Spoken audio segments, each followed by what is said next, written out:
అండి, welcome to my channel my world of thoughts. ఎలా ఉన్నారు అందరూ? బాగున్నారా? ఈరోజు వీడియోలో ఈ ఓల్డ్ సారీని యూస్ చేసి ఒక కుర్తీ ఎలా కుట్టాలి అన్న చెప్తున్నానండి. వీడియోలోకి వెళ్ళే ముందు ఫస్ట్ టైం ఎవరైనా మన ఛానల్ చూస్తూ ఉంటే కనుక please subscribe to my channel and అలానే పక్కనే చిన్న బెల్ ఐకాన్ ఉంటుంది కదా, దాన్ని క్లిక్ చేయడం వలన నేను ఎప్పుడు వీడియో అప్లోడ్ చేసినా మీకు నోటిఫికేషన్ వస్తుంది.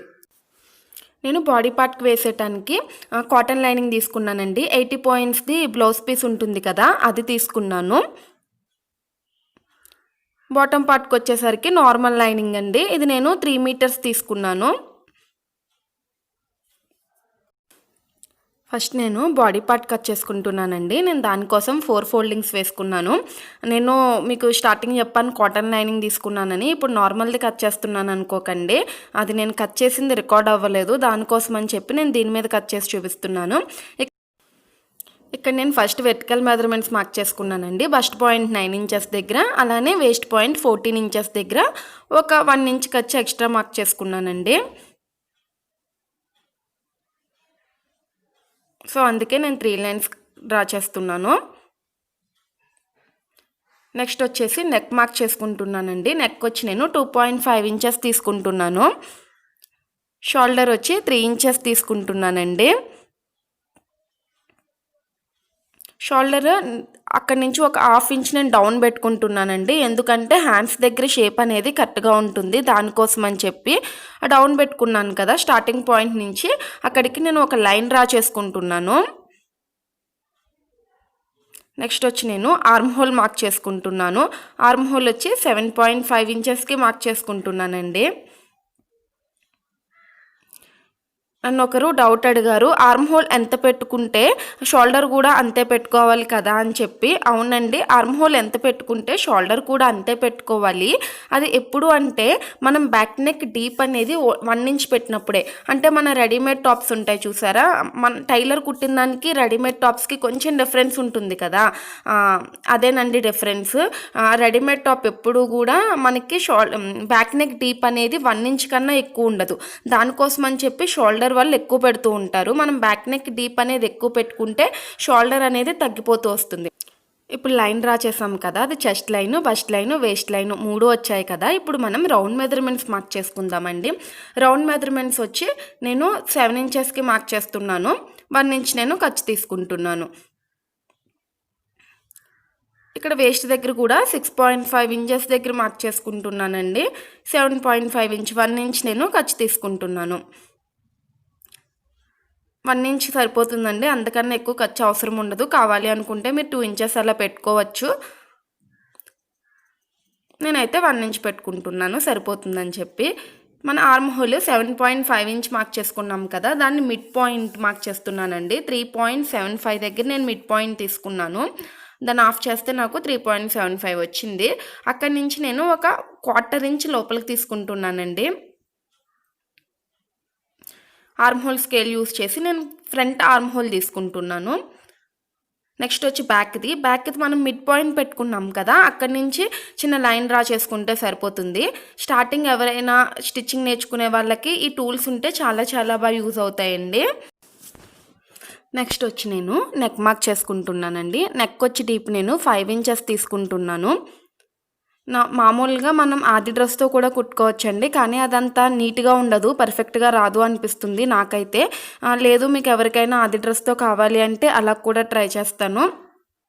మెజర్మెంట్స్తో కట్ చేస్తే డ్రెస్ అనేది నీట్గా ఉంటుందండి. దానికోసం అని చెప్పి నేను ఎవ్రీ వీడియోలో మెజర్మెంట్స్ అనేవి చెప్తున్నాను. వీడియో కొంచెం లెంత్ అయినా. ఇది నేను ఒక బాక్స్లో మార్క్ డ్రా చేసుకున్నాను కదా అండి. నేను ఆర్మ్ హోల్ స్కేల్ యూస్ చేస్తున్నాను రౌండ్ షేప్ కోసం. ఈ స్కేల్ అయితే రౌండ్ షేప్ చాలా బాగా వస్తుంది, దానికోసం అని చెప్పి.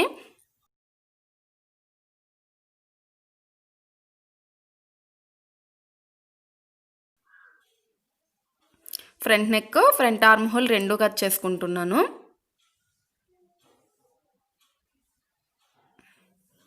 నెక్స్ట్ వచ్చి బ్యాక్ నెక్ అండి. బ్యాక్ నెక్ వచ్చి నేను 2.5 ఇంచెస్కి మార్క్ చేసుకున్నాం కదా నెక్ వచ్చి, అక్కడ నేను కూడా ఒక మార్క్ చేసుకుంటున్నాను. డీప్ వచ్చి నేను 7 ఇంచెస్ తీసుకుంటున్నానండి. అది ఎందుకు అంటే నేను పాట్ నెక్ కుడదాం అనుకుంటున్నాను. నార్మల్‌గా అయితే నేను 6 ఇంచెస్ తీసుకుంటాను. బట్ పాట్ నెక్ కోసం అని చెప్పి 1 ఇంచ్ ఎక్కువ తీసుకున్నాను. ఇప్పుడు నేను పాట్ నెక్ కోసం 2 ఇంచెస్‌కి ఒక మార్క్ చేసుకుంటున్నానండి. అక్కడి నుంచి నేను ఒక లైన్ డ్రా చేసుకుంటున్నాను.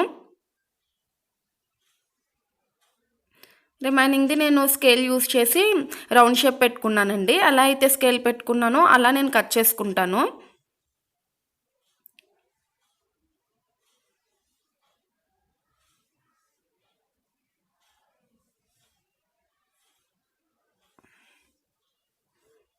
మనం ఎలా అయితే డ్రా చేసుకున్నామో ఇప్పుడు అలా కట్ చేసుకోండి. షేప్ అనేది చాలా కరెక్ట్‌గా వస్తుంది. నెక్స్ట్ వచ్చి నేను హ్యాండ్స్ కట్ చేసుకుంటున్నానండి.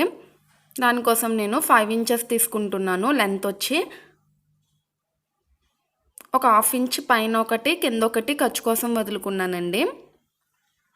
క్యాప్ హైట్ మార్క్ చేసుకుంటున్నాను. 3.5 ఇంచెస్ దగ్గర ఒక స్మాల్ సైజ్ పర్సన్కి 3.5 ఇంచెస్ దగ్గర క్యాప్ హైట్ సరిపోతుందండి. అంటే మనము చంక రౌండ్ తిరగటానికి అంటాం కదా, సో అదనమాట క్యాప్ హైట్ అంటే. ఇప్పుడు ఆ లైన్స్ని ఎక్స్టెండ్ చేసుకున్నాను. నెక్స్ట్ వచ్చేసి నేను హ్యాండ్ లూజ్ మార్క్ చేసుకుంటున్నానండి. హ్యాండ్ లూజ్ వచ్చినది 5.5 ఇంచెస్ ఉంది. 5.5 ఇంచ్ దగ్గర ఒక మార్క్ చేసుకున్నాను. దానికోసం 1 ఇంచ్ ఖర్చు, అంటే మనం డ్రెస్లో ఎంతైతే ఖర్చు ఎక్స్ట్రా పెట్టామో ఇక్కడ కూడా అంతే పెడుతున్నాను. క్యాప్ హైట్ దగ్గర స్కేల్ వచ్చి 6 ఇంచెస్ దగ్గర ఉంది. దానికి కూడా నేను 1 ఇంచ్ పెట్టుకున్నాను. 7 ఇంచెస్ అయింది. అక్కడి నుంచి నేను ఒక లైన్ డ్రా చేసుకుంటున్నాను.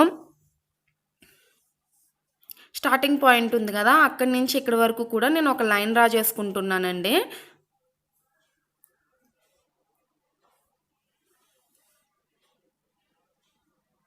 మనం డ్రా చేసుకున్న తర్వాత ఆ లైన్ అనేది ఎంత ఉందో మెజర్ చేసుకోవాలి.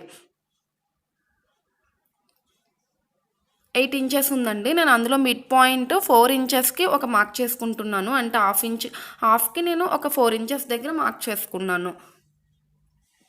నెక్స్ట్ వచ్చి 8 ఇంచెస్ మార్క్ చేసుకున్నాం కదా, అది ఆర్మ్ హోల్ స్కేల్ మీద 8 ఇంచెస్ దగ్గర ఒక లైన్ డ్రా చేసుకుంటున్నానండి.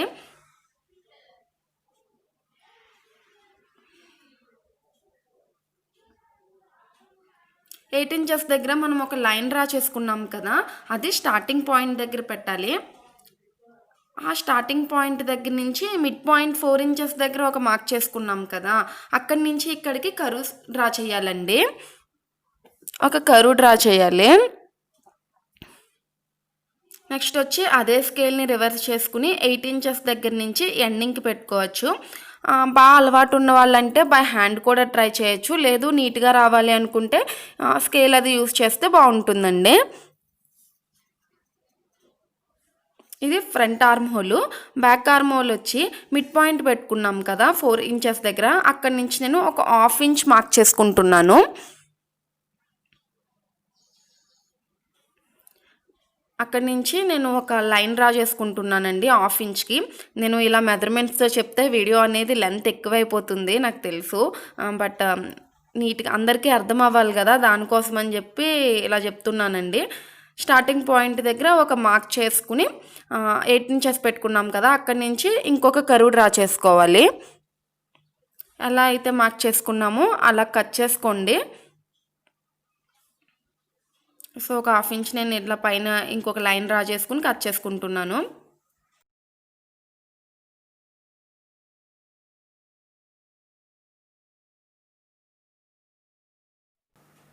నెక్స్ట్ వచ్చి నేను బాడీ పార్ట్ కట్ చేసేటానికి సారీలో ప్లెయిన్ ఫ్యాబ్రిక్ తీసుకుంటున్నానండి. అది నేను 4 ఫోల్డింగ్స్ వేసుకున్నానండి. ఫ్యాబ్రిక్ వచ్చి అది చేసుకుంటున్నాను. ఎప్పుడు కూడా మనం నెక్ అనేది మెయిన్ ఫ్యాబ్రిక్కి స్టార్టింగ్ కట్ చేయకూడదు. లైనింగ్ అనేది అటాచ్ చేసిన తర్వాత కట్ చేయాలండి. సేమ్ నేను హ్యాండ్స్ కూడా అలానే ప్లెయిన్ ఫ్యాబ్రిక్ తీసుకున్నానండి. నెక్స్ట్ వచ్చి బాటమ్ పార్ట్ వచ్చి నేను అది 4 ఇంచెస్ వేసుకుంటున్నాను. నాకు యాంకిల్ లెంత్ వరకు రాలేదండి సారీ. ఎందుకు అంటే మనకి పైన కూడా వర్క్ ఉంచింది, దానికోసం అని చెప్పి యాంకిల్ లెంత్ వరకు రాలేదు. నాకు లెంత్ వచ్చేది 33 ఇంచెస్ వచ్చిందండి. లెంత్ వచ్చి 33 ఇంచెస్ ఉండింది. విడ్త్ వచ్చి ఇది 30 ఉంది. 4 ఫోల్డింగ్స్ మీద 30 అంటే ఓపెన్ చేస్తే 120 ఇంచెస్ వచ్చిందండి. నాకు బాటమ్ పార్ట్ ఫ్లేర్ అనేది 120 ఇంచెస్ వచ్చింది. నెక్స్ట్ వచ్చి లైనింగ్ కట్ చేస్తున్నానండి. నేను బాటమ్ పార్ట్ ఫ్లేర్ అనేది ఎక్కువ తీసుకున్నాను కదా, దానికోసం అని చెప్పి ఇది నేను ప్రిల్స్ పెట్టట్లేదండి. అది ప్రిల్స్ పెట్టి ఇది ప్రిల్స్ పెడితే క్లాత్ అనేది కొంచెం బుట్లా వస్తుందేమో అనిపించింది, దానికోసం ప్రిల్స్ పెట్టట్లేదు. నెక్స్ట్ ఇంకేంది అంటే మనం కోన్లా వేసుకుని అంబ్రిల్లాలా కూడా కట్ చేసుకోవచ్చండి. నేను ఇప్పుడు నార్మల్గా కట్ చేస్తున్నాను. అది ఎలానా అంటే మనం బాడీ పార్ట్ వచ్చి 8 ఇంచెస్ దగ్గర కట్ చేసాం కదా, అక్కడి నుంచి నేను ఒక మార్క్ చేసుకుంటున్నానండి. అక్కడి నుంచి నేను క్రాస్గా పెట్టుకున్నాను కదా, సేమ్ ఎలా అయితే పెట్టుకున్నానో అలా కట్ చేసుకోండి. నేను బాటమ్ పార్ట్ వచ్చి 33 ఇంచెస్కి మార్క్ చేసుకున్నాను కదా, ఇక్కడ నేను 32 ఇంచెస్కి మార్క్ చేసుకుంటున్నాను. మనం ఎలా అయితే క్రాస్గా మార్క్ చేసుకున్నామో అలా కట్ చేసుకోండి. ఫ్లేర్ అనేది ఇది కూడా ఎక్కువే వస్తుంది. చూసారు కదా, ఫ్లేర్ అనేది అలా వచ్చింది. చాలా ఈజీగా ఉంటుందండి. క్లాత్ అనేది కూడా తక్కువ పడుతుంది. కటింగ్ అయిందండి. ఇప్పుడు స్టిచ్చింగ్ చూద్దాము. నేను మెయిన్ ఫ్యాబ్రిక్కి లైనింగ్ అలా పిన్నులు వేసి పెట్టుకున్నాను అనమాట. మనం నెక్ జాయిన్ చేసుకోవాలి. ఇప్పుడు షోల్డర్స్ అవసరం ఉండదండి, నెక్ జాయిన్ చేసుకుంటే సరిపోతుంది. మనం జాయిన్ చేసుకున్నాం కదా, జాయిన్ చేసుకున్న తర్వాత ఎక్స్ట్రా ఫ్యాబ్రిక్ ఏదైతే ఉందో అదంతా కట్ చేసుకోండి. షోల్డర్స్ దగ్గర, నెక్ దగ్గర. నెక్ రివర్స్ చేసినప్పుడు నీట్గా ఉండటానికి అక్కడక్కడ చిన్న కట్స్ పెట్టుకోండి. ఫ్రంట్ నెక్ అనేది కంప్లీట్ అయిపోయింది. ఇప్పుడు బ్యాక్ నెక్ చూద్దాము. బ్యాక్ నెక్ కూడా నేను లైనింగ్ ఫ్యాబ్రిక్కి మెయిన్ ఫ్యాబ్రిక్కి పిన్స్ పెట్టుకున్నానండి. అలా అయితే పిన్స్ పెట్టుకున్నామో అలా ఒక స్టిచ్ వేసుకోవాలి.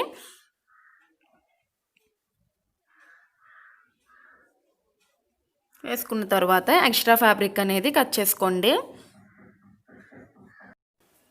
సేమ్ దీన్ని కూడా ఫ్రంట్ పార్ట్ లానే చిన్న చిన్న కట్స్ పెట్టుకుని రివర్స్ చేసుకున్నానండి.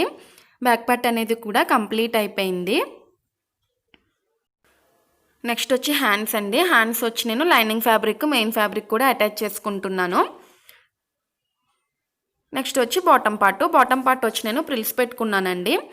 ఈ ప్రిల్స్ పెట్టుకోవడం ఎవరికైనా అర్థం కాకపోతే నా ప్రీవియస్ వీడియోస్ ఉన్నాయండి, అవి ఒకసారి చెక్ చేయండి. నేను పెట్టినవి ఉన్నాయి, ఒకసారి చెక్ చేయండి. దాన్ని నేను lining fabric main fabric join చేసుకుంటాను. నెక్స్ట్ వచ్చి నేను బాడీ పార్ట్ జాయిన్ చేస్తున్నానండి. బాడీ పార్ట్ ఏంటంటే ఫ్రంట్ది బ్యాక్ది షోల్డర్స్ జాయిన్ చేస్తున్నాను. మనం షోల్డర్స్ జాయిన్ చేసేటప్పుడు ఎప్పుడూ కూడా మెయిన్ ఫ్యాబ్రిక్స్ రెండు ఆ పక్కకు ఉండేలా చూసుకోవాలి. షోల్డర్స్ అయిన తర్వాత హ్యాండ్స్ అండి. హ్యాండ్స్ వచ్చేసి మనం ఫ్రంట్ ఆర్మ్ హోల్ కట్ చేసుకుంటాం కదా బాడీ పార్ట్కి, అలానే హ్యాండ్స్కి అవి రెండు ఒకే సైడ్ వచ్చేలా చూసుకోవాలండి. లేదు అంటే అవి డ్రెస్ వేసుకున్న తర్వాత చూడడానికి అంత నీట్గా ఉండదు. కుట్టుకునేటప్పుడు ఫ్రంట్కి వచ్చేలా చూసుకుని కుట్టుకుంటే సరిపోతుందండి. బాడీ పార్ట్ అనేది కంప్లీట్ అయిపోయింది. బాడీ పార్ట్కి ఇప్పుడు బాటమ్ పార్ట్ అటాచ్ చేయాలి. ఆ ప్రిల్స్ పెట్టుకున్నాం కదా, అక్కడ బాటమ్ పార్ట్ అటాచ్ చేసుకుంటే సరిపోతుందండి. అటాచ్ చేసిన తర్వాత ఇప్పుడు సైడ్స్ జాయిన్ చేయాలి. మనకి ఎంత అయితే ఖర్చు వదులుకున్నామో, ఎంత అయితే లూజ్ కావాలో అంత లూజ్ వదులుకుని అటాచ్ చేసుకోవాలండి. ఫైనల్గా డ్రెస్ అనేది కంప్లీట్ అయిపోయిందండి. బ్యాక్ నెక్ వచ్చి పాట్ నెక్ తీసుకున్నాం కదా, కుట్టాను కదా, చాలా నీట్గా వచ్చింది షేప్ అనేది. నెక్స్ట్ వచ్చి నేను దానికి థ్రెడ్స్ పెట్టానండి. సారీ ఉన్న ఫ్యాబ్రిక్కే యూస్ చేసి నేను థ్రెడ్స్ కుట్టాను. కింద హ్యాంగింగ్స్ వచ్చేసి క్రీమ్ కలరు అలానే పింక్ కలర్ యూస్ చేసి కుట్టానండి. ఇప్పుడు ఫ్రంట్ నెక్ కొంచెం నాకు ప్లెయిన్గా అనిపించింది, దానికోసం నేను దాన్ని కొంచెం డిజైన్ చేస్తున్నాను. అది ఎలానా అంటే మనకి సారీలో మిగిలిన ఫ్యాబ్రిక్లో నేను కొన్ని ప్యాచ్ వర్క్స్ అనేవి కట్ చేశానండి. అవి దాని మీద పెట్టి డిజైన్ చేస్తాను హ్యాండ్స్కి అలానే బాడీ పార్ట్కి. అది నేను బాడీ పార్ట్కి మిడిల్లో వేస్తానండి. రిమైనింగ్వి హ్యాండ్స్కి అటొకటి ఇటొకటి వేస్తాను. మనకి బాటమ్ పార్ట్లో అక్కడక్కడ చిప్స్ వచ్చినాయి కదా వర్క్, నేను అది అలా మొత్తం అంతా కుడతానండి. నెక్కి ఒక రౌండ్ వేస్తాను, హ్యాండ్స్కి కూడా ఒక రౌండ్ వేస్తాను. ఫైనల్గా డ్రెస్ అనేది కంప్లీట్ అయిపోయిందండి. నేను బాడీ పార్ట్ వచ్చి అలా డిజైన్ చేశాను నెక్కి హ్యాండ్స్కి. రిమైనింగ్ ఫ్యాబ్రిక్తో నేను దుపట్టాను కూడా డిజైన్ చేశానండి. ఈ వీడియో కనుక మీకు ఎవరికైనా నచ్చినట్లయితే లైక్ చేయండి, షేర్ చేయండి, కామెంట్ చేయండి అండ్ సబ్స్క్రైబ్ చేయడం మాత్రం మర్చిపోకండి. Thanks for watching. Bye bye.